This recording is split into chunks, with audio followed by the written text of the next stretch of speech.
Atomic ഹാബിറ്റിൽ James clear Florida യൂണിവേഴ്സിറ്റിയിലെ പ്രൊഫസറായ Jerry ഉൾസ്മാൻ നടത്തിയ ഒരു എക്സ്പെരിമെന്റ് പറയുന്നുണ്ട്. ജെറി ഉൾസ്മാന് അദ്ദേഹത്തിന്റെ ഫോട്ടോഗ്രാഫി സ്റ്റുഡൻസിനെ രണ്ടായിട്ട് ഡിവൈഡ് ചെയ്തു. ഒന്ന് ക്വാണ്ടിറ്റി ഗ്രൂപ്പും ഒന്ന് ക്വാളിറ്റി ഗ്രൂപ്പും.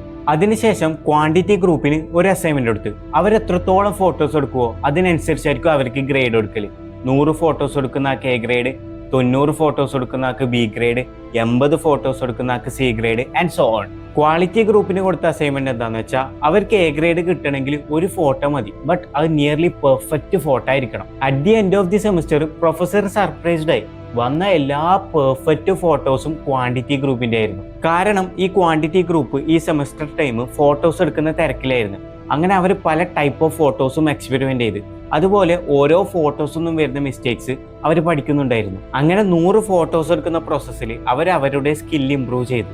അതേസമയം ഈ ക്വാളിറ്റി ഗ്രൂപ്പ് ഒരു പെർഫെക്റ്റ് ഫോട്ടോ എടുക്കാൻ വേണ്ടിയിട്ട് ഈ സെമസ്റ്റർ ടൈം ഫുള്ളും പ്ലാനിങ്ങും റിസർച്ചൊക്കെ നടത്തി.